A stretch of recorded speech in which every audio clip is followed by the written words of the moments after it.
Olá, pessoal, tudo bem? Então, dando continuidade às nossas aulas de química orgânica na parte de estereoquímica, isomeria óptica, vimos um pouco, né, dos conceitos a parte introdutória da questão da isomeria óptica, e a gente ficou de fazer a partir de nomenclatura, certo? Nessa aula. Então, vou passando os slides aqui, só dando uma revisadinha naquilo que a gente já tinha visto, para chegarmos na parte de nomenclatura. Então, estava aqui, né, a nossa introdução, todos os conceitos que trataríamos dessa parte de isomeria óptica, em que vimos, então, quiralidade e a parte de estereoisômeros. Então, temos ainda a nomenclatura, atividade óptica, mistura racêmica e fármacos quirais para serem vistos ainda. Então, só relembrando, né, a gente viu a questão do conceito de quiralidade, o que é um composto, uma molécula, ou mesmo um objeto quiral ou aquiral, em que temos o objeto original e ele forma essa imagem especular e não é possível a sobreposição. Então, isso caracteriza como algo quiral. Né? Falamos da questão da mão, que não é possível a sobreposição, então a gente consegue caracterizar como algo quiral. E falamos também que na natureza muitas coisas são quirais. A maioria das moléculas biológicas são quirais e se encontram de formas preferenciais, seja ela para a direita, seja ela para a esquerda. Não tem-se uma explicação do porquê a natureza faz essa escolha de sentido preferencial, ela simplesmente acontece. Então, falamos dos aminoácidos, das proteínas e boa parte das enzimas, elas têm um sentido preferencial, no qual é a esquerda. Seria as moléculas canhotas, né? É o que eu coloquei o exemplo aqui da L-alanina. Assim como os carboidratos, o açúcar, enfim, na sua maioria, ele tem como preferência o sentido da direita, são destros, por isso o prefixo D aqui na frente dessa molécula biológica. Assim como o DNA, ele também é destro, o sentido preferencial dele é o espiral na direita, beleza? Então, assim, não tem-se uma explicação do porquê ela escolhe esse sentido preferencial. Então, essa parte de quiralidade, de isomeria óptica, ela vai além da questão do desvio da luz polarizada, que é o que a gente vai ver mais para frente. Ela, em si, a natureza, a vida, depende da questão da quiralidade. Porque, como nós falamos, algumas coisas são sintetizadas, assimiladas, né, pelo nosso organismo, somente em um sentido. O esquema, o encaixe, chave e fechadura só acontece para determinados enantiômeros. Então, não tem-se uma explicação, simplesmente é assim. A vida escolheu, a natureza escolheu ser assim. Então, por isso estudamos nessa parte de isomeria óptica. Vimos aqui a questão de imagem especular e molécula mesmo, se elas forem imagens espelhadas uma da outra, pode ser que uma tenha um efeito biológico e a outra tenha outro completamente diferente. Pode ser que um tenha alcance o objetivo e outro seja tóxico. Mas pode ser que dois tenham, como se dizer, sentidos biológicos, efeitos biológicos, só que efeitos completamente diferentes, não necessariamente sendo algo ruim. E a gente falou que esse formato ele acontece por conta do composto quiral ter um receptor quiral específico, e se o encaixe não for perfeito, ele não vai ter o efeito desejado. Né? Só para revisar isso para vocês, a gente vai ver em alguma parte de fármacos isso. Aqui a identificação do carbono quiral, vimos na aula anterior que a gente falou que os 4 ligantes têm que ser diferentes, que cada centro quiral tem um par de enantiômeros, né? Vimos essa parte de que, então, cada 2 pares tem 4 estereoisômeros. Vimos a formulinha para calcular os isômeros opticamente ativos, que é de acordo com a quantidade de centros quirais. E entramos, então, na parte de nomenclatura de estereoisômeros. Então, nessa parte, o que é importante a gente ver? A nomenclatura, ela segue a nomenclatura do IUPAC, só que ela tem umas determinadas configurações de acordo com os grupos, que seria essa configuração RS. E como que essa configuração ela é atribuída? Como o carbono quiral ele tem 4 ligantes, esses 4 ligantes são diferentes, a gente vai fazer uma análise dos 4, certo? É o que a gente chama de prioridade 1, 2, 3 e 4, que ela é válida para os 4 ligantes, né, como eles são diferentes, e aí a gente precisa atribuir essa prioridade. Como que ela acontece? Então, ela é atribuída com base no número atômico do átomo ligado diretamente ao carbono quiral. Então, a gente tem que ver o que está ligado diretamente. Já vamos ver um exemplo, fica mais fácil essa explicação. Então, tenham isso em mente. É atribuída com base no número atômico do átomo ligado diretamente ao carbono quiral. Então, quem tem prioridade 1? Então, aquele que a gente vai numerar com 1 é o que tem maior número atômico. Por consequência, o 4, que é o último, vai ser o que tem menor número atômico. Certo? Já vamos ver o exemplo. Aí, vocês podem pensar, tá, quando os elementos ligados diretamente ao carbono quiral são iguais, e aí? Se está ligado carbono-carbono, então a gente segue para o próximo conjunto dos átomos ligados ao grupo não assinalados e verificamos a propriedade. Então, vamos pegar um exemplo aqui.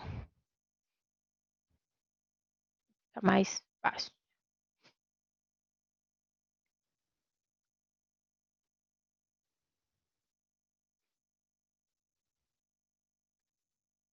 Então, aqui seguindo o exemplo, o que a gente tem que lembrar? Quando a gente fala em carbono quiral, né, que é esse que está marcadinho aqui com asterisco, a gente tem que lembrar que sempre que a gente tem esse carbono quiral, ela vai dar a possibilidade de duas estruturas, certo? E essas duas estruturas, elas têm configurações diferentes no arranjo espacial dos elementos.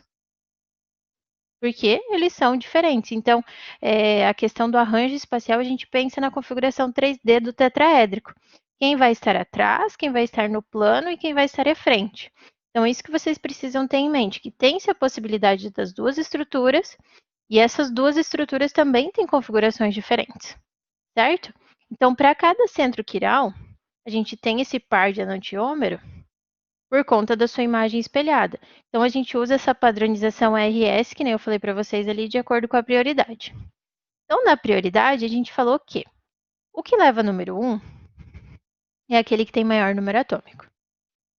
2, então, vai indo na sequência decrescente, né, de número atômico até chegar no 4, que é o que possui menor. E lá estava escrito que precisamos ver o elemento que está ligado diretamente ao carbono para ter maior número atômico. Então, vamos analisar aqui, ó. A gente tem o nosso carboninho aqui no meio. E a gente tem os 4 ligantes. CH3, H3C com CH2, OH e o hidrogênio. Normalmente, a gente coloca o hidrogênio nesse pontilhado que eu coloquei aqui em cima, que representa o plano, atrás do plano, tá? Então, por isso que ele tá para os dois exatamente igual. E a gente só mudou a configuração para os outros dois elementos. Então, aqui em cima a gente tem a representação da molécula no plano 2D. Então, quando a gente vai analisar a nomenclatura e a atividade óptica, parte de isomeria, a gente precisa pensar nessa estrutura molecular no formato 3D. Então, como ele representa no arranjo espacial, no plano espacial. Então, por isso que a gente fez aqui embaixo os desenhos da configuração tetraédrica dele, tá? Então, a gente analisa o elemento que está ligado diretamente ao carbono. Vocês lembram lá com relação a número atômico? Carbono é 12, né? O hidrogênio é 1 e o oxigênio é 16. Então, se a gente vê o elemento, não a estrutura como um todo, ligado diretamente ao átomo de carbono, o que tem maior número atômico é o oxigênio. Tá, profil hidrogênio, não é o OH que eu tenho que olhar, o CH3 ou o H3C, CH2? Não. O elemento que está ligado diretamente. Então, no caso, o oxigênio, o hidrogênio está ligado ao oxigênio e não ao carbono. Então, o oxigênio é o que tem maior número atômico, por isso colocamos como número 1 aqui.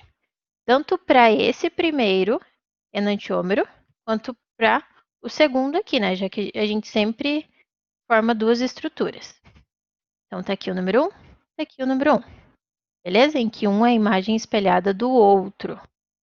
Como se fosse o objeto original, o primeiro, e o outro a imagem especular. Beleza, colocamos o número 1. Aí agora a gente vai olhar quem vai o 2 e quem vai o 3. Se eu olhar aqui, ó, aqui é carbono, que está ligado diretamente ao carbono, assim como esse também é carbono. Então, lembram que estava aqui no slide anterior? Olha lá, ó.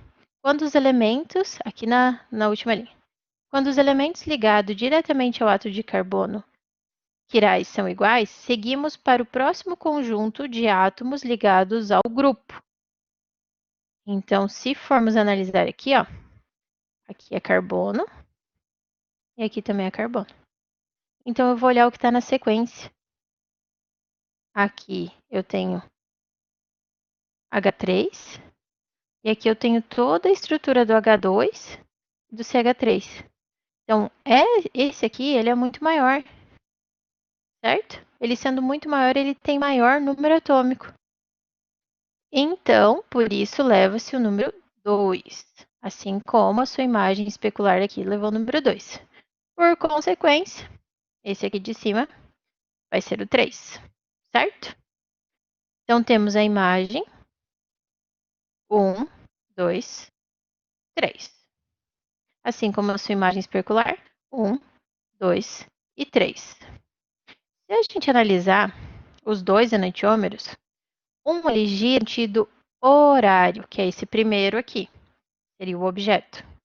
Já a sua imagem especular, ele está girando no sentido anti-horário. Isso vai gerar influência na nomenclatura da configuração R e S. Quando ele gira no sentido horário, tem-se como prefixo o R. E quando ele gira no sentido anti-horário, é o S. Então, por isso, esse primeiro aqui, este, seria R2-butanol. Ele, no formato 2D, que era o que a gente costumava fazer no caderno, a gente só colocava 2-butanol. Ok, fechou, tranquilo, está dada a nomenclatura. Essa é a nomenclatura IUPAC. Só que quando a gente vai dar a nomenclatura para uma estrutura que tem um isômero óptico, a gente tem que colocar, no caso, para estudo da estereoquímica, tá? A gente coloca esse prefixo para entender se ele gira no sentido horário ou se gira no sentido anti-horário. Beleza? Então, horário coloca-se o R e anti-horário S. Certo? Então, que nem eu falei para vocês, a estereoquímica, a parte da isomeria óptica, ela vai muito além da questão da atividade óptica, que é o que a gente vai ver agora. Ela rege a vida, a questão biológica dos elementos. Então, vamos entender o que é essa atividade óptica. Então, os enantiômeros, eles têm a capacidade de desviar a luz polarizada para a direita ou para a esquerda. Então, no primeiro desenho que eu coloquei ali para vocês, a gente tem uma luz não polarizada. Então, é o feixe de luz que ele incide em todas as direções, certo? Já a luz polarizada não, é um feixe de luz que incide em uma única direção. Então, esse feixe, primeiro, é um feixe convencional. Já o segundo é um feixe obtido por meio de um polarímetro, em que dentro desse equipamento tem-se um cristal que faz com que a luz fique polarizada e incida em uma única direção, certo? Então, isso é um processo manipulado para que ocorra a formação da luz polarizada, caso contrário, vai incidir em todas as direções. Então, é feito isso por um polarímetro para que a gente consiga fazer o experimento de análise da estrutura da se tem ou não isômeros ópticos, certo? Tá, então, fazendo esse estudo, o que acontece quando uma solução contendo um enantiômero, ou seja, um composto que tem isomeria óptica, é submetido a um feixe de luz polarizada? O que vai acontecer? Qual é o efeito dessa incidência de luz polarizada? Aqui. Isso é o que vai acontecer quando colocamos em contato com a luz polarizada. Então, ele vai ter um comportamento óptico. Então, o enantiômero, ele apresenta essa atividade e ele tem a capacidade de desviar a luz polarizada para a direita ou para a esquerda, né? Ele tem isso como característica. E se a luz polarizada for desviada para a esquerda, a gente chama de levógeno. Ele tem o sinalzinho negativo. Aparece na frente, além da configuração RS, né? E caso esse enantiômero desvie a luz polarizada para a direita, ele vai ter o sinalzinho de mais, sentido de positivo, certo? Então, esquerda negativo. Se desviar a luz para a direita, vai ter o sentido de positivo. Então, sempre lembrando que quando a gente está falando de isômeros ópticos, de enantiômeros, a gente está falando na possibilidade de duas estruturas. Por isso, tem um que desvia para a direita e outro que desvia para a esquerda. Então, temos aqui um exemplo do ácido lático. Então, temos aqui o objeto, né? Então, é algo, a estrutura, a molécula mesmo em si, e a formação da sua imagem especular, certo? Então, temos aqui o par de enantiômeros. Então, a gente sabe que os enantiômeros desviam a luz polarizada para lados contrários, um para a direita e outro para a esquerda. Quando que isso acontece? Toda substância que apresenta carbono quiral vai ter essa capacidade de desvio da luz polarizada. Então, o ácido lático, por conter um carbono quiral aqui, ó, que os 4 ligantes são diferentes, ele apresenta atividade óptica. Então, prof, todo carbono, toda molécula que apresenta carbono quiral realiza atividade óptica? Sim, certo? E isso é possível por quê? Por conta do carbono quiral. Então, ele faz com que a luz desvie ou para a direita ou para a esquerda. E isso é obtido através de experimentos. Porque pode ser que uma estrutura é para a direita, outra estrutura é para a esquerda, não é de regra. Então, é feito todo o experimento. Depende dos ligantes, depende da molécula, depende de N fatores. Então, só para demonstrar aqui para vocês, então, tendo luz polarizada e tendo a molécula em solução, no caso ali o ácido lático, ela vai desviar para a esquerda ou para a direita. Depende se a gente está falando de qual dos enantiômeros, certo? Voltando aqui, ó. Esse que tem a imagem mesmo, ou seja, os ligantes nesse formato aqui, OHCO2, que a gente até numeraria como o 1 aqui, o 2 e o 3, né? O hidrogênio a gente sempre deixa por último, assim como esse, ó. 1, 2 e 3. Claro, essa configuração tá estranha, né? Ela tinha que ser na forma do tetraedro, daí ficava mais fácil de olhar. Mas ele tem dois comportamentos. Ou desviando para a esquerda, que leva o sentido de negativo, ou para a direita, sentido de positivo, certo? Então, questão do levógeno negativo e o destrógeno positivo. Beleza? Aí entramos no conceito de mistura racêmica. Importantíssimo conceito para vocês por conta da formulação, produção de fármacos, seria com relação a essa mistura racêmica. Por quê? O que é uma mistura racêmica? Então, ela vai ser o quê?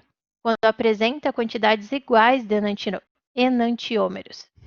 E pelo fato de apresentar quantidades iguais, não tem como desviar a luz polarizada, porque é 50% de cada, pensa, se metade da minha mistura desvia para a direita e metade desvia para a esquerda. Como é metade, metade, uma coisa compensa a outra. Então, se aplicar uma luz polarizada em uma mistura racêmica, não vai desviar nem para um lado nem para o outro, a não ser que a porcentagem seja diferente. Mas, se ela for 50%, que é a questão da definição de mistura racêmica, não desvia a luz polarizada para lado nenhum. Então, eu posso dizer que a gente tem substância que não apresenta atividade óptica? Não. Não é porque não desviou a luz polarizada que eu não tenho isômeros ópticos. Pode ser que eu coloquei 50% de cada e isso fez com que a luz não se desviasse em sentido nenhum, certo? Então, assim, quando a gente fala em fármacos, em sínteses orgânicas, não é viável a produção de misturas racêmicas, porque eu estou produzindo 50-50. É a mesma coisa que nada. Uma coisa compensou a outra, e aí? Qual é o sentido disso? Uma tem um efeito positivo e outra negativo. Ela estaca zero, certo? Então, a síntese orgânica de misturas racêmicas não é viável do ponto de vista prático. Beleza?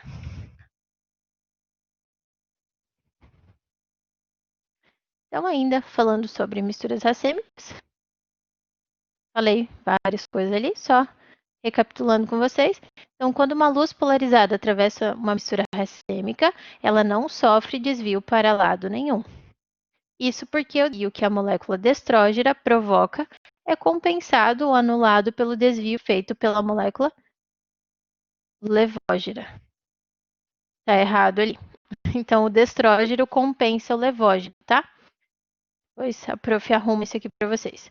Só lembrar que o que desvia para a direita compensa o que desvia para a esquerda. Então, deveria ter aqui destrógena e levógena. E o último aqui está errado. Beleza?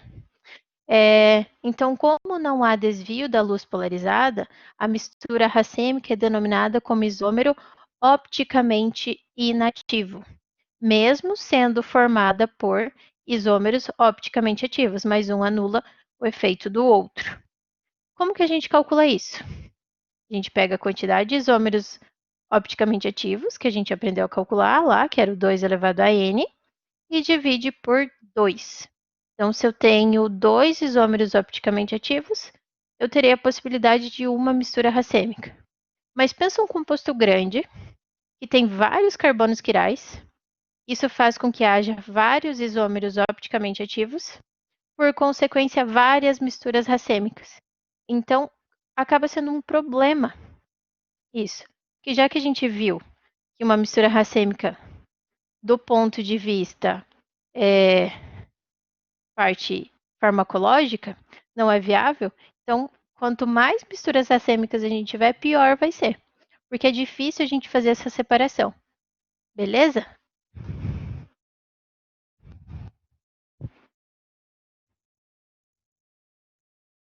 E, por fim, entramos então nos fármacos quirais. Quando a gente falou por várias vezes, né, que a aplicação de isômeros ópticos era super importante com a relação de compostos em fármacos, né? Então, quando a gente fala em quiralidade nos fármacos, a gente está falando de diversas substâncias que apresentam carbono quiral na sua estrutura. E quando a gente fala disso, a gente está falando de compostos que têm efeitos biológicos diferentes de acordo com o tipo de enantiômero que ele vai ter. Lembram, né, que a gente falou a respeito disso? E quando a gente fala em enantiômero, lembram que comentamos que as propriedades físicas e químicas, elas são iguais. Então, eles se diferem apenas na parte biológica. E por que que isso acontece? Por que que existe essa diferença apenas na atividade, na parte biológica? A gente está falando dos quatro ligantes. Quando a gente fala dos quatro ligantes, eles se organizam espacialmente de forma diferente. Seja ele o composto mesmo, ou seja ele a sua imagem especular, né? O seu segundo, o par de enantiômeros. Então, os fármacos, eles podem atuar no nosso organismo de várias maneiras, que nem eu coloquei no desenho para vocês aqui, é só para... Opa, acabou passando por cima. Que nem foi colocado no desenho aqui, ó. A gente está demonstrando aqui em cima, na forma de tetraedro, né? Que representa os 4 ligantes, seria o par de enantiômeros, né? O objeto mesmo e sua imagem especular. A base aqui, ó, do tetraedro, são os ligantes. Então, seria como se fosse o nosso fármaco. Quando ingerido, ele vai apresentar um efeito biológico no nosso organismo, desejado ou indesejado, ou um efeito nocivo, digamos assim. Então, ele atua no nosso organismo de várias maneiras. Ele pode interagir com o receptor, com enzimas, com proteínas, e se interage, como um todo, na sua maioria das vezes, com proteínas, esse encaixe tem que ser perfeito, como a prof falou, esquema chave e fechadura. Então, se a gente olhar no nosso desenho, ó, aqui tem o B com belinha, o C com o C'linha e o D com o D'linha. Ok? O encaixe vai ser perfeito e eu vou ter o efeito desejado na questão biológica. Se a gente olhar esse, ó, o encaixe não é perfeito. Se ele não é perfeito, eu não vou ter o efeito desejado. E pode ser que eu tenha um efeito nocivo ainda para isso. Então, perguntinha: ambos terão o mesmo efeito? Não, não tem como ter o mesmo efeito porque um encaixou perfeitamente e o outro não. Então, para que a gente entenda a questão dos fármacos e essa parte do efeito biológico, a gente tem que conhecer a configuração RS. Se ele é para a direita, se ele é para a esquerda, para aí saber se vai ter o efeito biológico desejado ou não. Certo? Então, a determinação do enantiômero e a apresentação farmacológica necessária. Se ele é para a direita ou se ele é para a esquerda. Certo? Então, coloquei alguns exemplos aqui para vocês de enantiômeros da direita e enantiômeros da esquerda, com R e S. Se a gente for ver o primeiro exemplo ali, esse primeiro exemplo, com relação ao aspartamo, ele pode ter configuração R e configuração S. Por que tem SS e RR? Ele tem mais de um carbono quiral. Pode ser que tenha um, pode ser que tenha dois, três, quatro. Enfim, que nem a prof falou, quanto mais carbonos quirais tiver, mais problemas diretamente seria para o entendimento do fármaco. Então, se ele for SS, ele vai ter um sabor doce. Então, o efeito biológico dele no organismo é o sabor doce. Se ele for RR, ele tem o sabor amargo, completamente diferente do SS.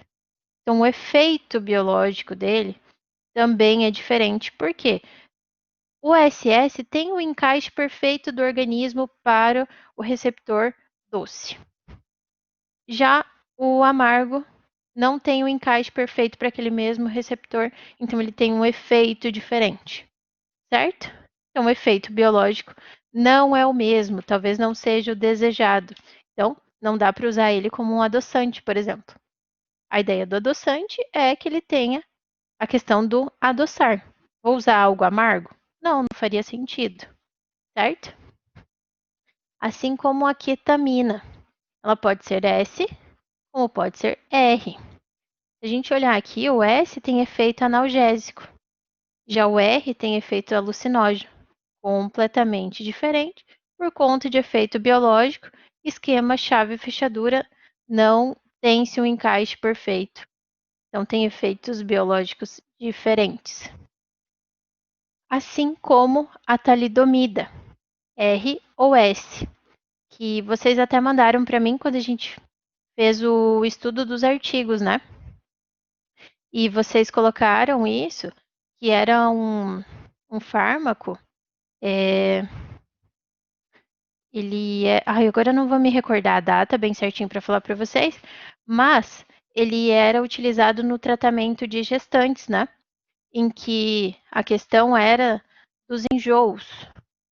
Só que o problema é que o medicamento que era manipulado e o que as gestantes acabavam utilizando, ele não era 100% R ou 100% S. Ele era uma mistura racêmica. E essa mistura racêmica fazia com que ele tinha efeito sedativo e efeito teratogênico. O sedativo fazia o efeito desejado, que era a questão do tratamento do enjoo. Já o teratogênico causava problemas no feto. Então, dando efeitos biológicos completamente diferentes, em que eu tinha algo que era desejável e outro não, por conta da isomeria óptica, da mistura racêmica, por um ser R e outro ser S, de girar em sentidos contrários, horário ou anti-horário, ou desviar a luz para a direita ou para a esquerda. Beleza? Então, por isso que o entendimento da questão óptica é muito importante, porque são efeitos diferentes causados.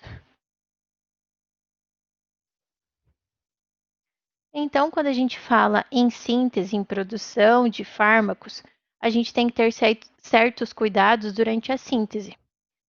E esses cuidados servem para evitar a formação de misturas racêmicas. Por quê?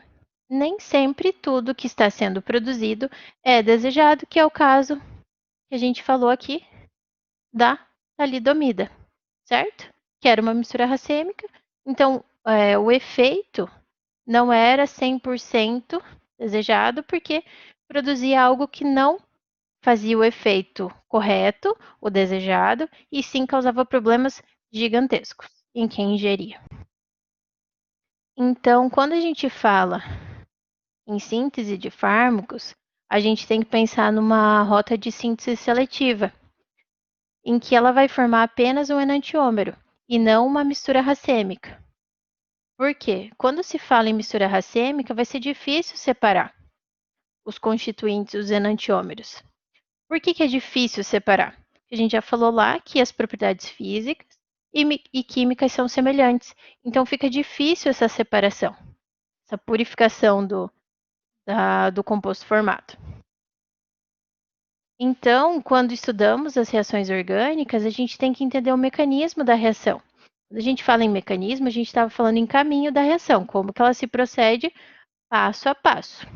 E isso vai interferir no enantiômero que está sendo formado. Então, que nem eu coloquei para vocês aqui, o exemplo.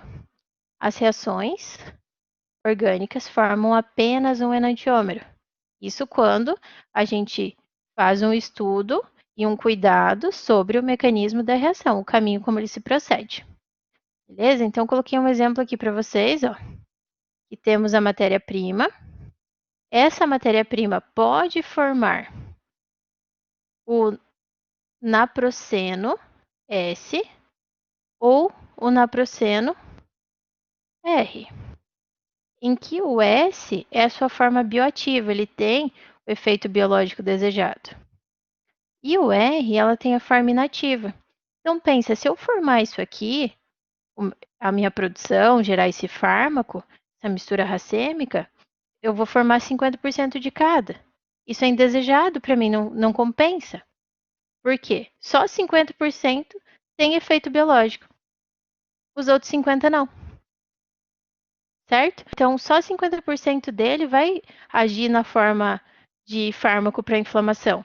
Os outros 50% não. E aí, é vantagem? Não é, né? Então, por isso que tem que ter todo o entendimento, toda a questão do cuidado passo a passo da produção. Provavelmente vocês vão ver isso na parte de farmacologia, beleza? É só para vocês entenderem o que seria uma mistura racêmica e qual que é a influência na produção dos fármacos. Assim como eu coloquei aqui para vocês um outro exemplo, quando ele é processado na presença de peróxido, uma solução, né? Colocado na presença de peróxido, ele vai formar 2 enantiômeros, em que só o primeiro ele é o desejado. Então, ele é o único que vai ser formado. Os dois são possíveis. Mas quando essa matéria-prima aqui é colocado na presença desse peróxido, ele forma só esse aqui. e é só esse que tem o efeito desejado. Pronto, aí sim eu manipulei meu mecanismo para que produzisse apenas o enantiômero desejado. Aí sim vale a pena, porque eu estou produzindo 50% do fármaco que vai ter a ação que eu gostaria. Beleza? Aí eu coloquei para vocês aqui alguns materiais complementares sobre os enantiômeros, que caso vocês tenham curiosidade ou caso vocês precisem mais para frente, então são 3 artigos muito bons sobre, ó, a prof escreveu errado ali, é fármacos e a quiralidade. Um material mais aprofundado seria um artigo bem mais específico sobre a isomeria óptica e um artigo aqui para que serve a quiralidade, certo? Para complementar aquilo tudo que já foi visto aqui no vídeo. E um resuminho bem basiquinho, assim, para quando vocês esquecerem o que é quiralidade, isomeria óptica, enfim, para dar uma revisadinha. Beleza, pessoal? Então seria isso. Vejo vocês na próxima aula. Qualquer dúvida, estou à disposição. Boa noite.